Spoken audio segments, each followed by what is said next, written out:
Welcome to Sundar shots. UP CM Yogi గారు ఏమో మాట్లాడుతున్నారు, వినండి. अब तो अयोध्या में राम भक्त के अलावा कोई राम द्रोही घुसे ही नहीं. ఏమంటున్నాడు? అయోధ్య రాముని గుడిలో ద్రోహులు ఎవరూ లేరు, వ్యవస్థను పటిష్టంగా నిర్మించడం అంటున్నాడు. మరి ఇంత పటిష్టమైన వ్యవస్థలో 200 కోట్ల స్కామ్ ఎట్లా జరిగింది, ఎవరు చేసినారు, వివాదం అయ్యే వరకు ఎందుకు దీన్ని అంగీకరించలేదు? వాస్తవంగా ఏం జరిగింది? Trust accounts in charge Mahipal Singh అన్నట్టు ఆయన ఒక పెట్టెలో ఉండాల్సిన దానికంటే 5 లక్షలు ఎక్కువ ఉన్నాయని చెప్పేసి గుర్తించి ఫ్రాడ్ జరుగుతుందని గుర్తించి పై కమిటీ దృష్టికి తీసుకెళ్ళిండు. వాళ్ళు ఏం చేసిర్రు? అదంతా ఏం లేదు, నీదే తప్పని చెప్పేసి ఆయన ఉద్యోగం నుంచి తొలగించినారు.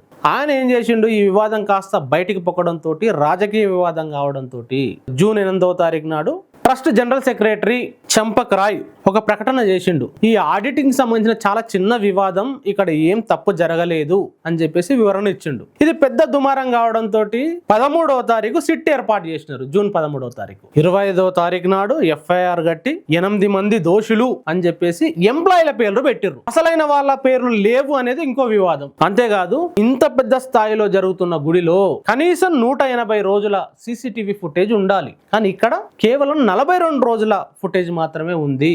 సిట్ విచారణ తర్వాత ఈ 42 రోజులలోనే 7 నుంచి 7.5 కోట్ల ఫ్రాడ్ జరిగిందని బయటపడ్డది. మరి రామాలయం కట్టడం ఎప్పుడు ప్రారంభమైంది? 2020. అసలు 1980 నుంచి 2026 వరకు ఈ విరాళాలు దేశవ్యాప్తంగా ఉన్న కోట్లాది మంది వేలాది కోట్ల విరాళాలు ఇచ్చారు. మరి అప్పటి నుంచి ఇప్పటి వరకు ఎన్ని వేల కోట్ల ఫ్రాడ్ జరిగి ఉంటది, స్కామ్ జరిగి ఉంటది అని చెప్పేసి అనేక మంది మాట్లాడుతున్నారు. గతంలో కూడా రాముడి నిధులు అన్యాక్రాంతం అవుతున్నాయి అని చెప్పేసి మాట్లాడిన పూజారి హత్యకు గురైండు. ఇగో దాని పూర్తి డీటెయిల్స్ T10 సనాతన స్పెక్ట్రమ్ ఇంటర్వ్యూలో, లేటెస్ట్ ఇంటర్వ్యూలో ఉంటాయి, మీరు కూడా ఒకసారి చూడండి. తీరా జూన్ 26వ తారీఖు నాడు ట్రస్ట్ ప్రధాన కార్యదర్శి చంపక్ రాయ్, ఈయననే విశ్వ హిందూ పరిషత్ ఆల్ ఇండియా ఉపాధ్యక్షుడు కూడా, RSS అనుబంధ సంఘం, ఇతను రాజీనామా చేసిండు. అసలు విషయం ఏంటంటే, రామాలయ నిర్మాణం పూర్తి ఎప్పుడు జరిగింది? నవంబర్ 2025 సంవత్సరం. ఎప్పుడు ఓపెనింగ్ అయింది? 2024 జనవరి 22వ తారీఖు. రామాలయం పూర్తి నిర్మాణం కాకముందే ఓపెనింగ్ చేస్తే అరిష్టము, హిందూ ధర్మశాస్త్రాల ప్రకారం చేయకూడదు అని చెప్పేసి పెద్ద పెద్ద పీఠాధిపతులు అప్పుడు మాట్లాడినారు. కానీ వారి మాటలు ఎవరు పట్టించుకోలేదు. రామాలయ ప్రారంభం సరిగ్గా ఎన్నికలకు 2.5 నెలల ముందు జరిగింది. ప్రధానమంత్రి నరేంద్ర మోడీ గారు అన్నీ తానై, RSS చీఫ్ మోహన్ భగవత్ వీళ్ళందరూ పెద్ద ఎత్తున ప్రచారం చేసుకొని దాన్ని బాగా ప్రపంచవ్యాప్తంగా, దేశవ్యాప్తంగా అన్ని లైవ్ టీవీలు ఇచ్చుకుంటూ ప్రచారం చేసుకున్న కాడికి ఆగిందా? సరిగ్గా శ్రీరామచంద్రుని అక్షంతలు, అయోధ్య అక్షంతలు అనే పేరుతోటి ప్రతి ఊరికి అక్షింతలు పంపించారు. ప్రతి గ్రామంకి, ప్రతి ఇంటికి అక్షింతలు ఇవ్వడం, బీజేపీకి ఓటేయమని చెప్పడం. సో శ్రీరామచంద్రమూర్తిని ఓట్ల కోసం వాడుకున్నారు.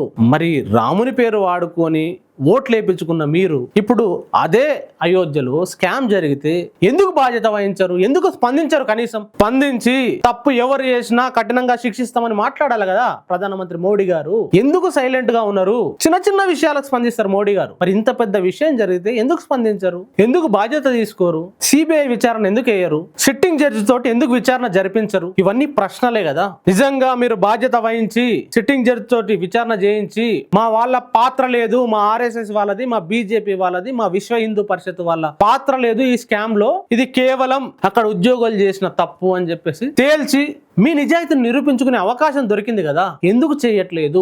ఎవరు ఆపుతున్నారు? ఎంత పెద్ద తిమింగలాలు ఈ స్కామ్ వెనుక ఉన్నాయి అనే డౌట్లు రావా దేశ ప్రజలకు? కోట్లాది మంది దేశ ప్రజల విశ్వాసాలు, కోట్లాది మంది దేశ ప్రజల మనోభావాలు ఇప్పుడు దెబ్బతినవా? శ్రీరామచంద్రమూర్తిని అత్యంత ప్రేమతోటి పూజిస్తూ వేలాది కోట్ల రూపాయలు విరాళాలు ఇస్తే అవి ఇట్లా స్కామ్ కు గురవుతాయా?